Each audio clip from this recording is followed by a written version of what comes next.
Astaghfirullah. Bismillahirrahmanirrahim. Assalamualaikum warahmatullahi wabarakatuh. Alhamdulillah wassalatu wassalamu ala Rasulillah wa ala alihi wa sahbihi wa mawalah wa la hawla wa la quwwata illa billahi wa ba'd. Dari sahabat Amirul Mukminin Abi Hafsin radhiyallahu anhu qala,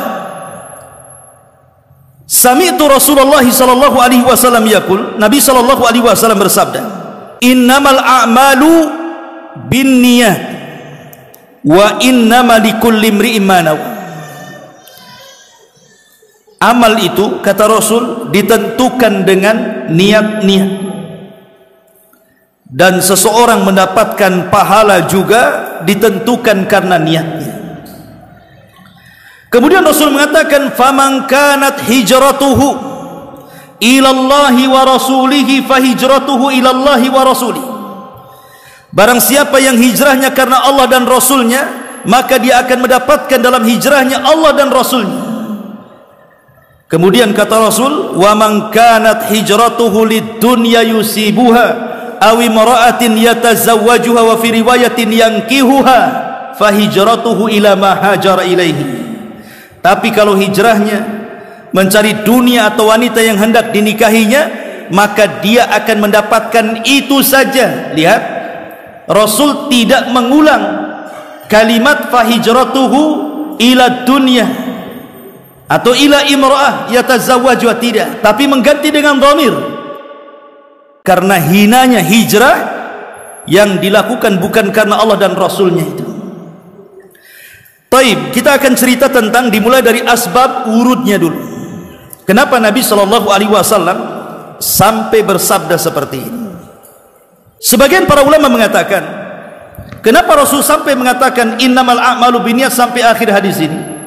Di zaman itu ada seorang sahabat yang suka dengan seorang wanita namanya Ummu Qais.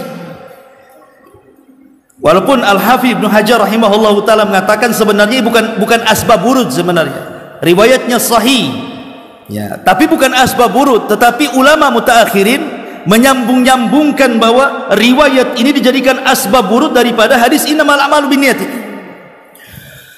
Jadi ketika para sahabat banyak hijrah, rupanya Ummu Qais ini ikut hijrah. Maka anak muda ini mencari-cari hendak meminang Ummu Qais, rupanya sudah hijrah bersama para sahabat. Akhirnya kemudian dia pun niat ingin hijrah juga seperti hijrahnya para sahabat Rasul, tapi niatnya beda.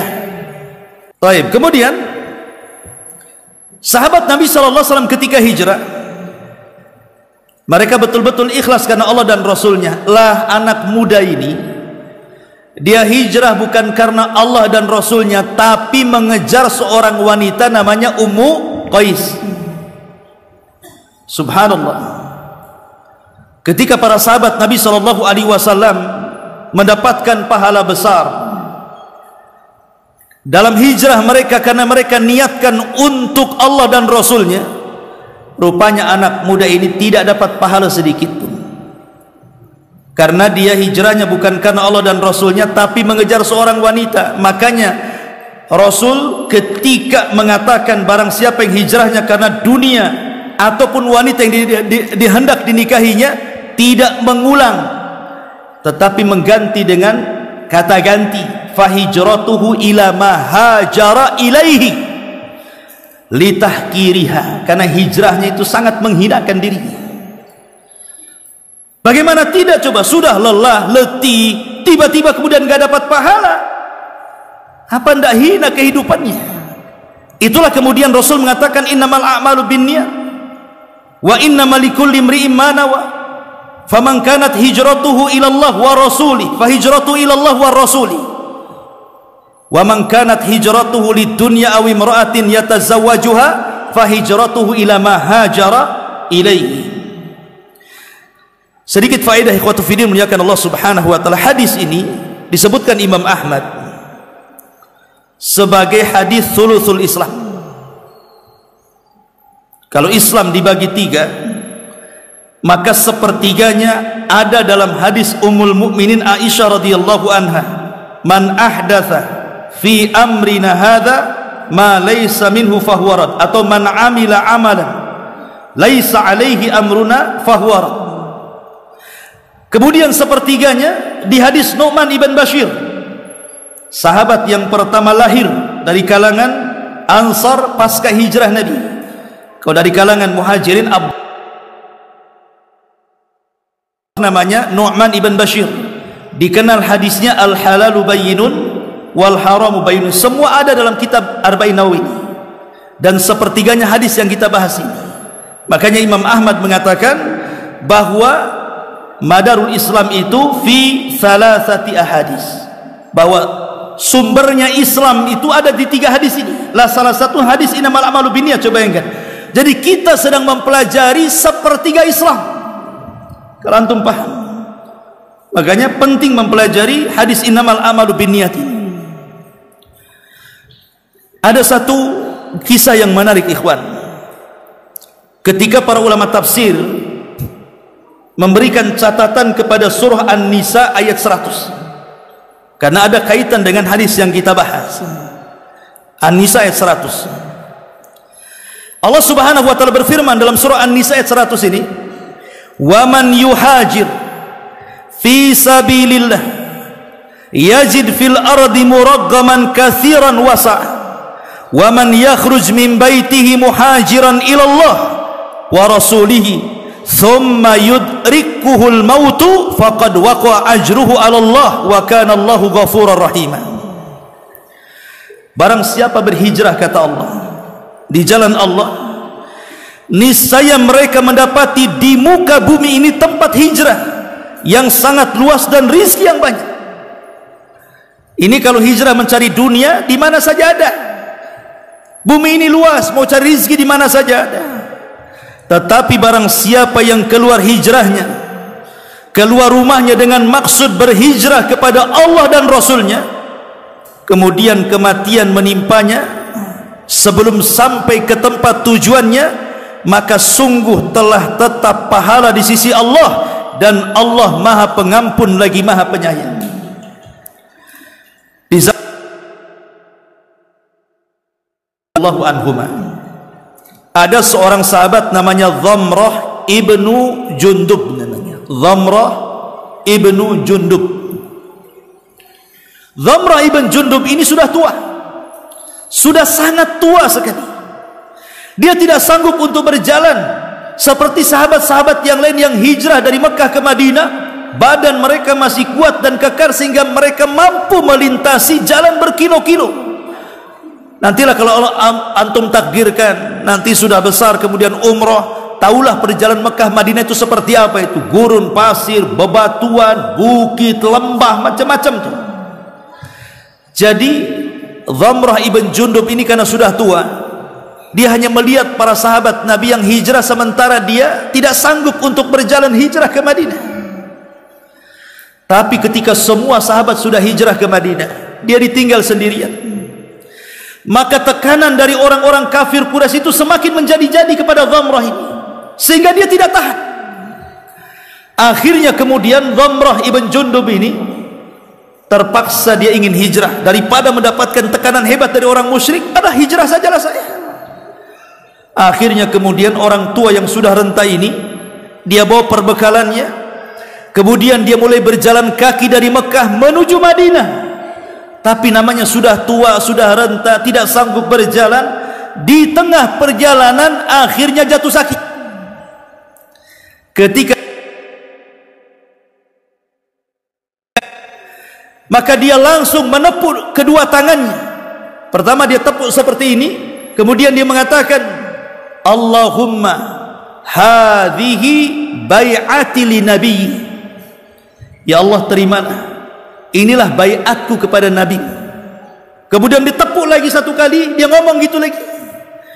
Akhirnya kemudian Allah subhanahu wa ta'ala takdirkan Dhamrah ibn Jundub ini meninggal dunia. Dari sini turun ayat ini, turun surah An-Nisa ayat 100 di sini, di mana Allah mengatakan, wa man yakhruj min baitihi muhajiran ilallah wa rasulihi thumma yudrikhul mautu faqad waqa'a ajruhu 'ala Allah wa kana Allahu ghafurar rahima.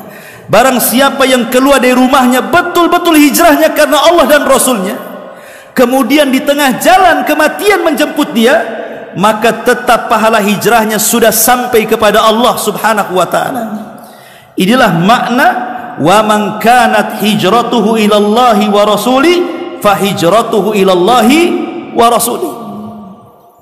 Atau hadis yang ma'ruf tentang kisah Bani Israel, dan dicantumkan juga kisah ini dalam kitab Riyadhus Shalihin, tentang orang yang membunuh berapa? 99 jiwa. Coba bayangkan kalau hari ini ada pembunuh sebanyak itu, mungkin kita katakan sadis sekali itu, jahat sekali orang itu. Kalau bisa tangkap, hukum seberat-beratnya, kan begitu. Lah, anak muda ini Allah ilhami untuk bertobat kepada dan menyesal soal perbuatan pembunuhannya. Datanglah dia kepada seorang rahib. Tapi rahib ini memang ahli ibadah tapi jahil. Dia tidak bisa memberikan fatwa terbaik, justru berfatwa dengan kejahilannya dan mengatakan orang sepertimu tidak ada tobat. Akhirnya kemudian jiwa pembunuhnya itu datang, dibunuhnya pula si rahib ini. Genaplah 100 jiwa itu. Tapi dia tidak putus asa. Dia mencari pendeta yang lainnya, kemudian ketemu kebetulan pendeta yang satu ini alim orangnya. Dia bertanya, bagaimana soal kalau engkau ingin diterimanya, di sana ada kampung, semua orang soleh semua di situ. Kau bisa belajar di kampung kumpulan orang-orang soleh itu. Akhirnya dikasih tahu alamatnya, mulailah dia hijrah dari kampungnya menuju perkampungan orang soleh itu. Tapi Allah takdirkan di tengah jalan dia meninggal, kehabisan bekal, kelaparan dunia. Ruhnya ini diperebutkan para malaikat. Kata malaikat rahmat, ini ruh punya saya, dia layak masuk surga karena dia sudah melangkahkan kaki ke tempat tobat. Kata malaikat azab, tidak bisa, dia sudah membunuh 100 jiwa, neraka tempatnya. Akhirnya Allah mengutus malaikat hakim, pemutus. Kata malaikat hakim ini, sudah gini saja, jangan ribut soal ruh orang itu. Kisu bainal ardaini. Sekarang ukur saja di antara dua negeri itu. Apakah dia lebih dekat ke tempat yang dituju ataukah lebih dekat kepada rumah sang rahib yang ditanya? Sebenarnya dia itu belum jauh dari rumah sang rahib itu, tapi Allah itu rahim, rahmatnya lebih luas daripada murkanya. Allah lipat bumi, Allah dekatkan dia ke kampung yang dituju. Akhirnya malaikat hakim mengatakan, hei malaikat rahmat, ambillah ruh ini. Lihat, kalau memang hijrahnya karena Allah ingin bertobat, maka pasti dia akan mendapatkan Allah dan Rasulnya. Makanya di sini, barang siapa yang hijrahnya karena Allah dan Rasulnya, maka dia akan mendapatkan Allah dan Rasulnya.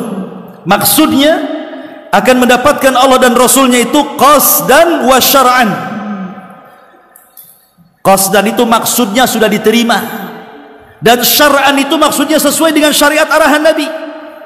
Jadi hijrahnya sesuai dengan syariat, kemudian niatnya diterima Allah. Itulah yang disebut innamal a'malu binniyat wa innama likulli imri'in ma nawa. Wa innama likulli imri'in ma nawa itu artinya orang mendapatkan pahala atau tidak dalam hijrah itu ditentukan dengan niat. Baik, ma'asyiral muslimin wal muslimat rahimani wa rahimakumullah. Ada sedikit masalah atau faedah yang ingin saya jelaskan dari syarah ini karena waktu juga. Pertama, amalan-amalan manusia yang dikerjakan dari amalan-amalan kebaikan karena Allah itu terbagi karena selain Allah itu dibagi menjadi 3. Jadi amalan itu kan ada karena Allah, ini sudah tidak ada khilaf lagi, pasti diterima. Tetapi ada amalan-amalan bukan karena Allah. Lah ini ada 3 perkara kata para ulama. Yang pertama, kalau amalan ini diniatkan riya secara mutlak, memang dia ingin riya, tidak ada ikhlas-ikhlasnya sama sekali, maka amalan ini jelas tertolak. Dan inilah amalan orang-orang munafik yang Allah firmankan dalam surah An-Nisa 142, innal munafiqina yukhadi'una Allah wa huwa khadi'uhum wa qusala yura'una an-nas wa la yadhkuruna Allah illa qalila. Apabila orang-orang munafik itu tegak melaksanakan salat, maka mereka pun malas-malas karena niat salatnya karena riya, dan mereka tidak berzikir kepada kecuali sedikit. Jadi kalau amalan itu hanya riya mutlak, berarti ini amalannya orang munafik dan pasti akan tertolak.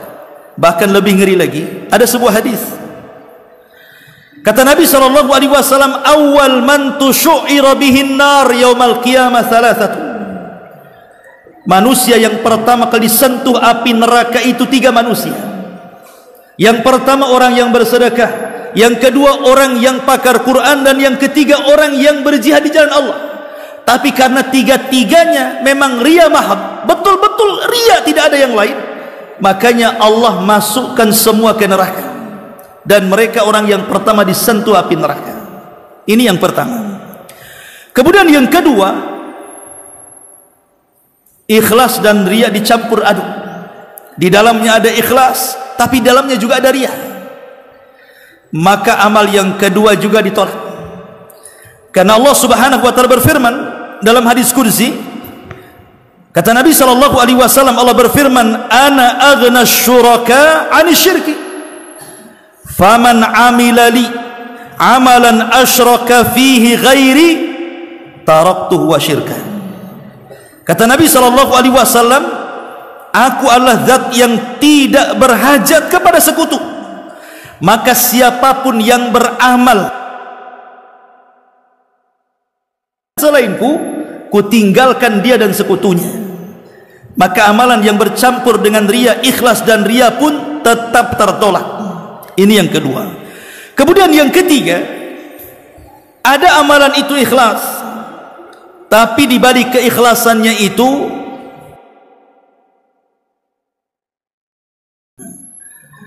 tetapi dia tidak riya, tidak sum'ah, tidak. Jadi dia ikhlas karena Allah, dia haji ikhlas, dia jihad ikhlas. Tetapi ketika dia berangkat haji, oh boleh jadilah nanti setelah haji saya ingin belanja emas, saya jual lagi di Indonesia.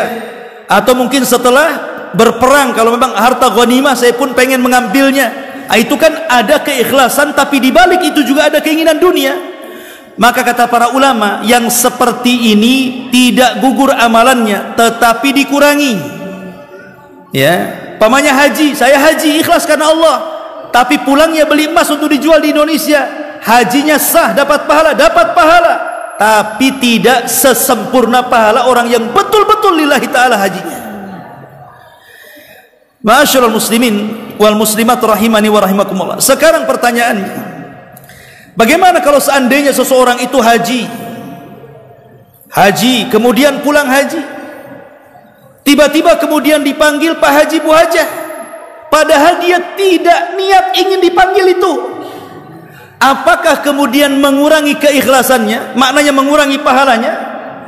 Maka para ulama tidak, berdasarkan hadis Muslim dari Abi Dzar Al-Ghifari radhiyallahu an, qila li Rasulillah sallallahu alaihi wasallam, dikatakan kepada Nabi sallallahu alaihi wasallam, ara'aita ar-rajula ya'malu al-amala minal khairi wa yahmaduhu an-nasu sallallahu alaihi wasallam, tilka ajilun busyral mu'min. Jadi Rasul ditanya, Rasul bagaimana kalau ada seseorang beramal, amal ini amal baik, tetapi tiba-tiba manusia memuji dia.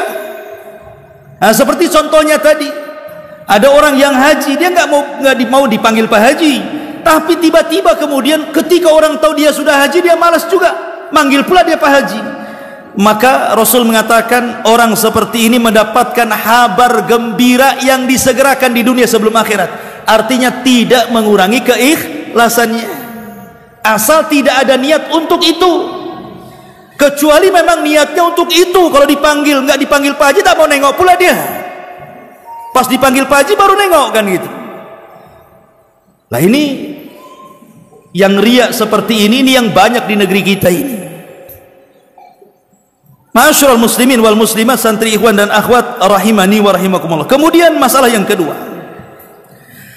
hadis ini mengajarkan kepada kita keikhlasan. Apa itu ikhlas? Ikhlas itu kata para ulama, an taktumal hasanat kama taktumas sayyi'at. Jadi ikhlas itu engkau menyembunyikan kebaikan sebagaimana engkau menyembunyikan keburukan. Jadi kalau orang itu melakukan keburukan, maksiat kepada Allah, kan banyak orang yang malu kalau seandainya maksiatnya diketahui. Makanya ketika Rasul ditanya soal apa itu dosa, Rasul mengatakan mahaka fi sadrik wa karihta an yattali alaihin nas. Dosa itu yang kau sembunyikan dalam dadamu, kalau manusia tahu kau benci. Karena orang berbuat dosa kalau bisa jangan diketahui orang. Lah ikhlas juga sama. Sebagaimana engkau sembunyikan maksiatmu manusia tidak tahu, maka ikhlas juga sembunyikanlah kebaikanmu supaya yang tahu hanya Allah Subhanahu wa taala saja. Itulah ikhlas. Ya. Dan ikhlas ini luar biasa. Penuh pengorbanan dahulu di zaman para tabi'in. Ada orang namanya Ali ibn Husain ibn Ali ibn Abi Thalib radhiyallahu anhu, atau julukannya dikenal dengan Zainul Abidin. Satu-satunya cucu Husain, anak Husain yang selamat dari Karbala. Semua putra Husain itu meninggal semua di Karbala, perang, ikut perang, kecuali Ali bin Husain ini, karena dia sedang sakit sehingga diselamatkan oleh Zainab bibinya, sehingga dialah satu-satunya putra Husain yang selamat, dikenal dengan Zainul Abidin. Jadi siapapun yang mengaku keturunan Nabi dari jalur Husain harus sampai kepada Ali bin Husain bin Ali bin Abi Thalib, atau dikenal dengan Zainul Abidin ini. Jadi Zainul Abidin ini mencontohkan kepada kita keikhlasan. Jadi kalau dia sedekah ikhwan, dia sedekahnya itu tengah malam, nunggu sepertiga malam akhir. Dia gendong tuh gandum itu, kemudian cari rumah-rumah orang fakir, diletakkan di depan rumahnya. Setiap malam 70 rumah fuqara letakkan, nanti kalau habis dikirim lagi, kalau habis dikirim lagi. Tetapi di sisi lain, orang-orang Madinah menuduh Ali bin Husain Zainul Abidin ini orangnya bakhil, kaya tapi bakhil katanya. Pada setiap malam dia gotong gandum tuh sedekah. Baru ketahuannya setelah dia meninggal, tiba-tiba sedekah itu hilang, dan yang memandikan jenazah bercerita bahwa pundak Ali bin Husain ini penuh dengan luka karena suka menggendong setiap malam gandum untuk diserahkan kepada fuqara wal masakin. Itulah keikhlasan yang sesungguhnya. Itulah yang dikatakan bahwa antaktumal hasanat kama taktumas sayyi'at. Engkau sembunyikan kebaikan sebagaimana engkau sembunyikan keburukan. Itulah mana ikhlas, ikhwan. Ya, ini yang kedua. Kemudian yang terakhir, yang ketiga, tentang soal niat. Ada dua faedah di sini tentang soal niat di sini. Ingat ikhwan, niat itu bisa membesarkan yang kecil, bisa mengecilkan yang besar. Niat itu, saya ulang, bisa mengecilkan yang besar, bisa membesarkan yang kecil. Kata Abdullah ibn Mubarak, bisa mengecilkan, bisa membesarkan. Orang sedekah miliar, tapi karena niatnya bukan karena Allah, menjadi kecil, bahkan tidak berharga. Orang yang sedekahnya walaupun sepotong biji kurma, fattakun nar walau bisyikki tamrah, tapi kalau dia karena Allah Subhanahu wa taala, boleh jadi itu pula menjadi jalan dia ke surga. Maka niat ini perlu, termasuk antum belajar di sini ini. Kalau sekarang mulailah diluruskan niat ikhwan, supaya antum ini banyak keikhlasan. Kalau tidak ikhlas belajar itu, nanti mudah tersinggungan antum itu. Nanti gurunya marah-marah, antum sakit hati. Dibangunkan tengah malam masih ngantuk-ngantuk, suruh persiapan sholat subuh, sakit hati lagi. Itu kan anda ikhlas tuh. Coba kalau antum ikhlas, ndak ada yang sakit hati. Mau gurunya mau maki, mau marah, terserah dia, yang penting saya dapat ilmu. Mau gurunya kemudian membangunkan antum di sepertiga malam untuk tahajud atau untuk persiapan subuh, tidak peduli, yang penting saya subuh dapat pahala. Kan begitu enak tuh. Maka dari sekarang tajdidun niyah, ikhwan. Mungkin yang dulunya terpaksa mondok di sini atau diantarkan orang tuanya, atau daripada stres di rumah ke pondok, dari sekarang luruskan niat. Kata Imam Syafi'i rahimahullahu taala, talabtul ilma li ajli dunya wa ya'bal ilmu illa lillah, kata beliau. Dulu aku mencari ilmu itu karena dunia, rupanya ilmu yang membimbingku dia tidak mau kecuali karena Allah Subhanahu wa taala. Luruskan niat. Lah kalimat innamal a'malu binniyat ini ada dua faedah. Yang pertama, maksudnya sah dan tidaknya, berpahala dan tidaknya, ikhlas dan tidaknya, itu semua digantungkan kepada niat. Dianggap ibadah atau tidak, itu semua digantungkan kepada niat. Ini yang pertama. Dan yang kedua, niat ini sebagai tamyizul ibadah wal adat, pembeda mana yang ibadah, maksudnya ibadah satu dengan yang lainnya, atau mana ibadah satu dengan perkara kebiasaan manusia. Contoh mandi, ada mandi bersih, ada mandi junub. Mandi junub ada dua cara, bisa yang penting ijza sah, itu cukup niat saja. Niat mandi junub, nyemplung antum ke sungai, kemudian sudah basah semuanya, kemudian keluar dari sungai, sah mandi junub antum. Itu namanya asal al-ijza. Ijza itu artinya yang penting sah gitu ya. Tapi ada mandi junub itu dia sempurna, wudu dulu, kemudian juga dibersihkan kepalanya, dibasuh sebelah kanannya, baru sebelah kiri, baru kaki. Itu namanya sempurna tuh. Oke lah, kita bicara soal yang penting sah kan. Dengan mandi biasa. Tapi yang membedakan satu mandi biasa, satu mandi junub adalah niat. Innamal a'malu binniyat. Ini satu.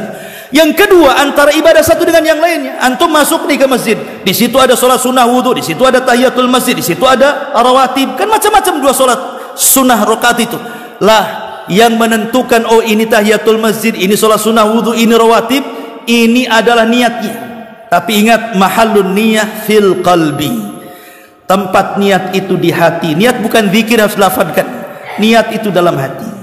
Wallahu alam. Semoga bermanfaat. Subhanallah bihamdika, asyhadu an la ilaha illa anta astaghfiruka wa atubu ilaik. Allahu ta'ala alam. Assalamualaikum warahmatullahi wabarakatuh.